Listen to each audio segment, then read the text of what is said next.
आज हम लोग बात करने वाले हैं बीए पार्ट 1 हिस्ट्री ऑनर्स का पेपर 1 का ये चैप्टर 10 है और चैप्टर 10 हम लोग आज ये पढ़ना स्टार्ट करेंगे। इसका नाम क्या है? सुंग वंश, सुंग, कर्ण एवं सातवाहन वंश। आप कहेंगे मुख्य रूप से पहले क्या पढ़ते थे? एक ही वंश के बारे में पढ़ते थे एक चैप्टर में। इसमें तीनों वंश के बारे में पढ़ेंगे क्योंकि ये दोनों छोटा छोटा वंश है, ये थोड़ा बड़ा वंश है।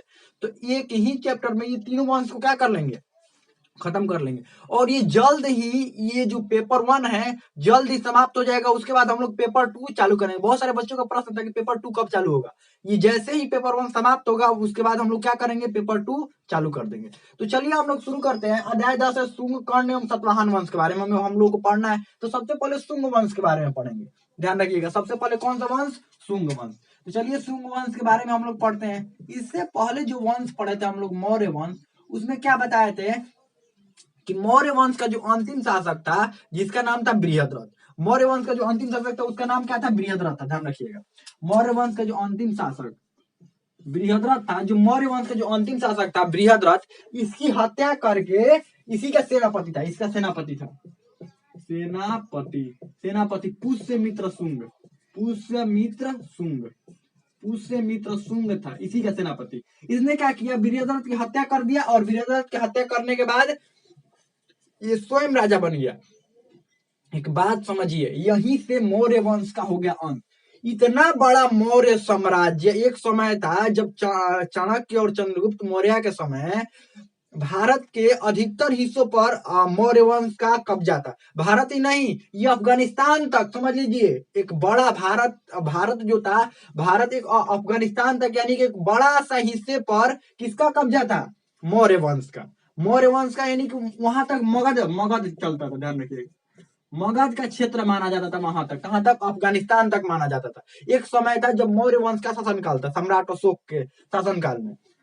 लेकिन एक समय ऐसा आया कि इस वंश का शासक जो हुआ, इस वंश के शासक का ही सेनापति ने उसको क्या कर दिया? हत्या कर दिया और अपना नया वंश की स्थापना कर दिया। यहां तक पहुंचते पहुंचते बृहद्रथ तक पहुंचते पहुंचते मौर्य साम्राज्य से बहुत सारे राज्य अलग हो गए थे।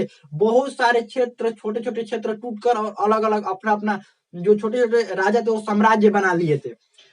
सम्राट अशोक के बाद से ही उतने योग्य शासक न हुए और योग्य शासक न होने के कारण धीरे धीरे धीरे धीरे धीरे धीरे मौर्य साम्राज्य क्या होता गया? बिखरता गया, टूटता गया। और एक समय ऐसा आया कि इसी का सेनापति ने इसको क्या कर दिया? हत्या कर दिया और इसका काम खत्म कर दिया और खुद क्या बन गया? राजा। देखिए, इतिहास से हमें यही सीख मिलती है कि राजा का बेटा राजा तो बन सकता है लेकिन राजा रह नहीं सकता है अगर योग्य नहीं हुआ तो। अगर रह भी सकता है तो ज्यादा दिनों तक राजा वो नहीं रह सकता है। ध्यान रखिएगा, नहीं तो ये तो राजा तो था, राजा था ना।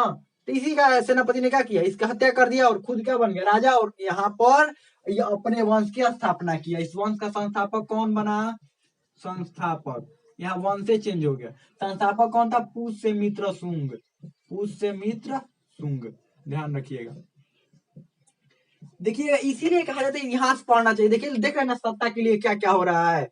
सम्राट अशोक ने अपने 99 भाइयों का काम खत्म कर दिया था सत्ता के लिए। देखिए, सत्ता यही तो कहा जाता है राजनीति। राजनीति में कोई किसी का नहीं होता है। ध्यान रखिएगा, आज भी राजनीति देखते हैं ना, नेताओं का हाल आज भी देखते हैं ना, कोई किसी का होता है? ये इतिहास ही सिखाता है हमें कि अभी से 1000 साल पहले भी राजनीति में कोई किसी का नहीं हुआ था। राजनीति के लिए, सत्ता के लिए अपनों को भी हत्या कर दिया जाता है। यहाँ पर देख रहे हैं, ये अपनों को भी हत्या कर यहाँ पर कर दिया जाता है। और राजनीति में कोई किसी का नहीं होता है, कोई किसी का भरोसेमंद नहीं होता है। ध्यान रखिएगा, ये 1000 साल पहले भी होता था, अभी भी होता है और आगे भी ऐसा ही होता रहेगा। ध्यान रखिएगा, राजनीति के लिए कोई भी कुछ भी कर देता है। ध्यान रखिएगा इस बात का। तो इसीलिए हमें इतिहास से सीखना चाहिए। इसने अपने जो सेनापति था, ये सेनापति ने अपने ही राजा को क्या कर दिया? काम खत्म कर दिया। कोई भी भरोसे के लायक नहीं होता है जब आप कमजोर होते हैं। ध्यान रखिएगा, राजनीति में अगर आप कमजोर हो गए तो कोई भी आपके भरोसे के काबिल नहीं है। मतलब किसी पर भी आप भरोसा मत करिए। क्यों? क्योंकि कोई भी आपको क्या कर सकता है? हटा सकता है। यही राजनीति में ताकतवर है तो किसी का साहस नहीं होता है आपके खिलाफ बोलने का। ठीक वैसे ही जैसे सम्राट अशोक था, ताकतवर था ना, किसका साहस हो गया था? आस पास के जो राज्य तो सब ऐसे ही डरते थे, तो अपना कौन विद्रोह करेगा? लेकिन यहाँ पर यही कमजोर हुआ तो इसी के सेनापति ने काम खत्म कर दिया। तो यहाँ पर संस्थापक पुष्यमित्र शुंग था, पुष्यमित्र शुंग ने इनका काम तो खत्म कर दिया, मौर्य वंश का काम खत्म कर दिया और अपना वंश शुंग वंश की स्थापना कर दिया। ध्यान रखिएगा, ये ब्राह्मण ध्यान रखिएगा, ये ब्राह्मण धर्म का समर्थक था, ये ब्राह्मणों को बढ़ावा देता था। यानी ब्राह्मण यहाँ पर क्या था, मौर्य वंश में क्या था, बौद्ध धर्म को बढ़ावा दिया जाता था। इसने क्या, ये कौन से धर्म को बढ़ावा देता था, ब्राह्मण धर्म को। ध्यान रखिएगा, ब्राह्मण धर्म को बढ़ावा देता था। और इसके पुरोहित कौन थे, ध्यान रखिएगा, पुरोहित पतंजलि थे। कौन, पतंजलि इसके पुरोहित थे। अब एक और बात समझने वाली है, इसके समय इसकी दो राजधानियां थी। पहली जो राजधानी थी वो पाटलिपुत्र थी, और दूसरा जो राजधानी अपना बनाया था, दो राजधानी बनाया था। दूसरा विदिशा बनाया था, विदिशा राजधानी बनाया था। विदिशा जो कि मध्य प्रदेश। लोग होते हैं ना, अपना दो घर बनाकर रखते हैं, कुछ घर का सामान यहाँ पर रखते हैं, कुछ घर का सामान वहां पर रखते हैं। ठीक वैसे ही या अभी भी राज्य की भी राजधानी दो होती है, या देश की भी राजधानी दो बनाया जाता है। ठीक ऐसे ही अपने ये साम्राज्य की राजधानी कितना बनाया था, दो, पाटलिपुत्र और विदिशा बनाया था। ध्यान रखिएगा। अब इसने क्या किया, ब्राह्मण धर्म का तो समर्थन करता था, जैसे सम्राट अशोक बौद्ध धर्म का समर्थन करता था, लेकिन किसी और धर्म को नुकसान नहीं पहुंचाता था। ध्यान रखिएगा, किसी और धर्म को कुछ भी नुकसान नहीं पहुंचाता था, किसी को ना डराता था, धमकाता था। ये भी नहीं कहता था कि आप हमारे धर्म में, डरा धमका कर किसी को भी अपना धर्म का समर्थक नहीं बनवाता था। कैसे, उसको समझा कर अपने बेटा और बेटी को प्रचार करने के लिए भेजता था। समझिए, अगर उसको डराना धमकाना रहता, जैसे आप जानते भी होंगे कि यहाँ पर भेजा था अपने बेटा और बेटी को,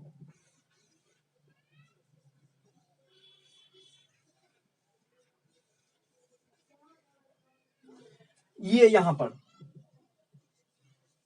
ये जो श्रीलंका है, श्रीलंका में अपना जो बेटा था, इसका बेटा और बेटी, बेटा महेंद्र और बेटी संघमित्रा, दोनों को कहां पर भेजा, श्रीलंका में प्रचार करने के लिए बौद्ध धर्म का। यहाँ के जो सिंगली वंश के शासक थे, इन्होंने इससे प्रभावित होकर और यहाँ पर भी बौद्ध धर्म इन्होंने ग्रहण कर लिया। अगर इसको किसी के साथ, किसी को जबरदस्ती अपना धर्म ग्रहण करवाना ही होता तो अपने बेटा बेटी को कहा यहाँ पर भेजता। जबरदस्ती तो सेना भी भेज कर तो धर्म ग्रहण करवा सकता था ना, या छोटे छोटे जो भी आसपास के राज्य थे, सारे राज्यों को कहता था, कहता कि हमारा धर्म ग्रहण करो, या लोग यहाँ पर थे उन लोगों को भी कह देता कि धर्म ग्रहण करो। लेकिन नहीं, इसने अहिंसा का मार्ग अपनाया। क्यों, क्योंकि बौद्ध धर्म अहिंसा पर चलता है, और बौद्ध धर्म अपनाने के लिए किसी को भी जबरदस्ती नहीं किया, लोगों को समझाया कि हम बौद्ध धर्म में फायदा है, आ जाइए बौद्ध धर्म में। इतना बड़ा शासक होते हुए भी, इतनी बड़ी सेना होते हुए भी अपने मन को, धैर्य को, अपने मन को काबू में रखा और लोगों को समझाकर अपने धर्म का प्रचार प्रसार किया। इसीलिए आज बौद्ध धर्म देखिएगा देश के कई हिस्सों में, चीन हो, जापान हो, कोरिया हो, श्रीलंका हो, नेपाल हो, भूटान हो, ये सारे जगहों पर, भारत में भी ये सारे जगहों पर बौद्ध धर्म का प्रसार हो पाया। क्यों, क्योंकि किसी के साथ जबरदस्ती उनको बौद्ध धर्म अपनाने के लिए जबरदस्ती उनके साथ नहीं किया गया। सब अपना स्वेच्छा पूर्वक बौद्ध धर्म अपनाए थे, इसीलिए इतने दिनों तक बौद्ध धर्म के वो समर्थक बने हैं।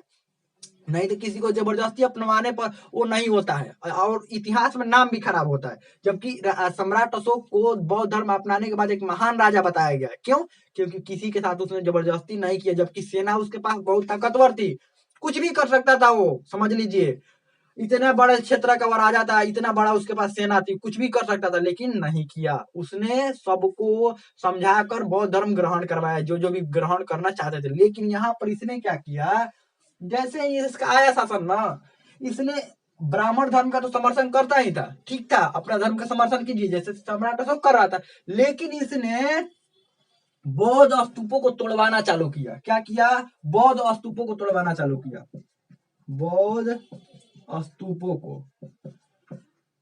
ये दिव्य दान के अनुसार, ध्यान रखिएगा, दिव्य दान के अनुसार 84,000 बौद्ध स्तूपों को तोड़वा दिया था इसने। कितना हजार, 84,000 बौद्ध स्तूपों को इसने क्या कर दिया, पुष्यमित्र शुंग ने तोड़वा दिया। एक बात बताइए, 84,000 बौद्ध स्तूपों को तोड़वाया होगा, तो जो बौद्ध धर्म के समर्थक होंगे उनको इसने कुछ नहीं किया होगा, बताइए तो हमको। इसने 84,000 बौद्ध स्तूपों को तो तोड़वा दिया, तो क्या बौद्ध धर्म के जो समर्थक होंगे उनको इसने कुछ नहीं किया होगा, जरूर किया होगा। एक बात समझिए ना, क्या वो रोकने के लिए नहीं आए होंगे कि नहीं हमारे बौद्ध स्तूप को मत तोड़िए? तो कितना तहस नहस मचा होगा जब 84,000 बौद्ध स्तूप तोड़े हैं, तो और कितने लोगों के यहाँ पर क्या हुआ होगा उनके साथ में, आप सोच सकते हैं, समझ लीजिए। और आगे बढ़ते हैं, ये बौद्ध स्तूपों को तोड़वाना चालू किया। फिर ये भी कुछ साक्ष्य माना जाता है कि बाद में माना जाता है कि दो इसने एक जो सांची का स्तूप है, सांची का स्तूप, ध्यान रखिएगा, सांची के स्तूप, सांची का स्तूप, स्तूप का पुनर्निर्माण करवाया। माना जाता है ये सब तो तोड़वाया, इधर तोड़वाया फड़वाया, समझ लीजिए ये बौद्ध धर्म का विरोधी था। बौद्ध धर्म का क्या था? विरोधी। विरोध देखिए सकते हैं ये क्या किया इसने, ध्यान रखिएगा। सांची स्तूप का पुनर्निर्माण करवाया, पुनर्निर्माण। बाद में माना जाता है ना कि ये इसने सांची स्तूप का क्या किया? पुनर्निर्माण करवाया। और एक भरहुत अभिलेख का फिर पुनर्निर्माण कराया, भरहुत अभिलेख, भरहुत वाला का, भरहुत जो अभिलेख था उसका पुनर्निर्माण इसने करवाया। दोनों का क्या किया इसने? पुनर्निर्माण करवाया। और एक बात, इसने 2 अश्वमेध यज्ञ करवाए। अश्वमेध क्योंकि ब्राह्मण धर्म का समर्थक था, तो आपको पता है कि वो वैदिक काल से ही चलते आ रहा था। कौन? अश्वमेध यज्ञ। तो इसने 2 अश्वमेध यज्ञ करवाए, अश्वमेध यज्ञ, मेघ यज्ञ, जिसमें घोड़ा छोड़ा जाता है अश्वमेध यज्ञ में। किसके नेतृत्व में किया गया? पतंजलि। पतंजलि के नेतृत्व में, पतंजलि इसके पुरोहित थे, तो पतंजलि के नेतृत्व में 2 अश्वमेध यज्ञ इसने करवाए, 2 अश्वमेध यज्ञ करवाए, घोड़े छोड़वाए। और इसका मनोबल काफी बढ़ा हुआ था, ध्यान रखिएगा, मनोबल काफी बढ़ा हुआ था। इसके पास सेना ताकतवर थी, क्योंकि ये योग्य सेनापति था, ध्यान रखिएगा।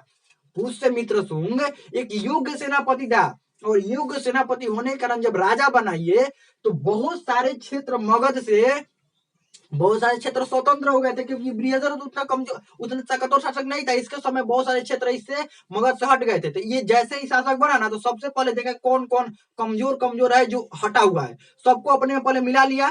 मिलाने के बाद क्या किया इसने? अपने सेना को भी मजबूत किया। सेना को मजबूत किया तो देखिए रहे क्या किया यहाँ पर। उसके बाद इसने अश्वमेध यज्ञ करवाना चालू किया। अश्वमेध यज्ञ पता है ना क्यों करवाया जाता है? आपको पता है ना?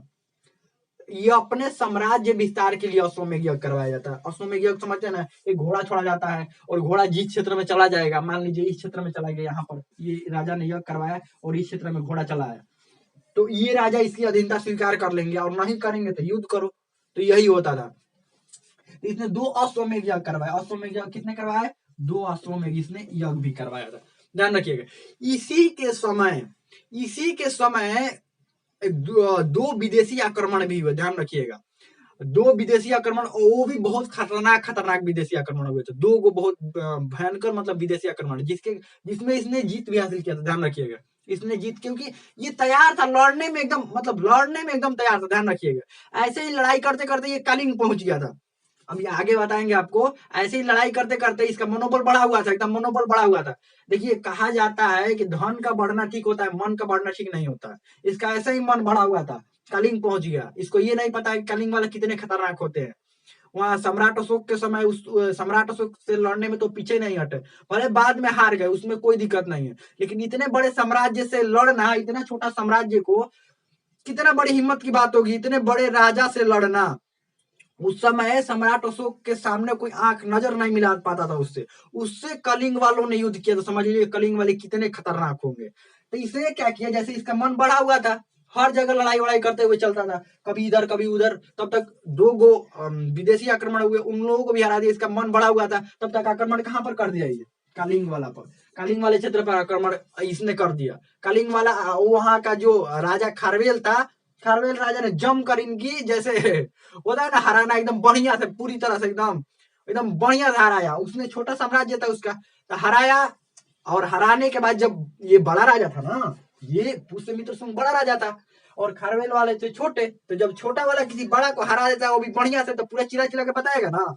खारवेल जो कि कलिंग का शासक था, खारवेल कलिंग का शासक था, जो पुष्यमित्र शुंग को हरा दिया, क्योंकि पुष्यमित्र शुंग ने उस पर आक्रमण किया, और खारवेल ने बढ़िया से एकदम पुष्यमित्र शुंग को हरा दिया। एकदम चिल्ला चिल्ला कर कहेगा ही, वो खारवेल कहेगा ना कि हमने किसको हराया है? पुष्यमित्र शुंग को। तो इस समय तो सोशल मीडिया से कोई भी बात, कोई भी छोटा चीज, बड़ा चीज को कोई भी हराता है, या छोटा व्यक्ति कुछ बड़ा कर लेता है तो खूब मतलब कहता है, ठीक वैसे ही इसने भी क्या किया, खारवेल ने भी उस समय अभिलेख लिखवाया। क्या किया, अभिलेख लिखवाया, और अभिलेख में बड़ा बड़ा वर्णन करवाया कि पुष्यमित्र शुंग को हमने क्या किया है, हराया है। ठीक ऐसे ही जब आगे आप लोग हर्षवर्धन के बारे में पढ़ेंगे तो वहां पर भी पढ़ेंगे कि उत्तर भारत का जो बड़ा राजा हर्षवर्धन इधर दक्षिण भारत के एक छोटे से राजा पुलकेशिन द्वितीय से जब हार जाता है, छोटे से राजा पुलकेशिन द्वितीय से हार जाता है, तो पुलकेशिन द्वितीय एक बड़ा सा अभिलेख लिखवाता है और कहता है कि हम उत्तर भारत के एक बड़े राजा को हरा दिए हैं। ठीक यहाँ पर भी वैसे ही होगा।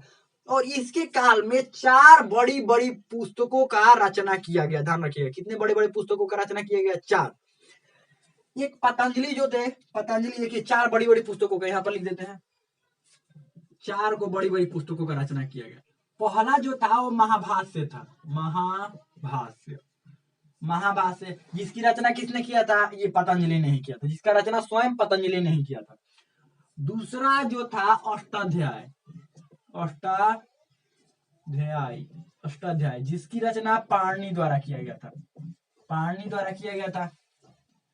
ये व्याकरण की पुस्तक है, ध्यान रखिएगा। उसके बाद जातक ग्रंथ, जातक ग्रंथ, ये जो ग्रंथ है जातक ग्रंथ है, ये बौद्ध धर्म से संबंधित है। ध्यान रखिएगा, जातक ग्रंथ ये बौद्ध धर्म से संबंधित है।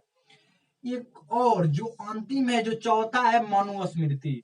मनुस्मृति, मनुस्मृति का जो वर्तमान रूप आप देखते हैं ना, ये उसी समय का रचना है। वर्तमान रूप, वर्तमान में जो रूप देखते हैं ना, ये रूप का जो रचना किया गया वो उसी समय किया गया था। ध्यान रखिएगा, ये 4 बड़ी पुस्तकों की क्या किया गया था, रचना किया गया था उस समय, ये पुष्यमित्र शुंग के शासन काल में। तो हमें लगता है कि इतना बहुत कुछ आपको समझ में आ गया होगा। इसके बाद हम लोग अगले भाग में आगे पढ़ेंगे, तो हमें तो समझ में आ गया होगा। अब इसमें कोई भी डाउट हो, कोई भी क्वेश्चन हो, आप कमेंट में पूछ सकते हो, हमें तो समझ में आ गया होगा।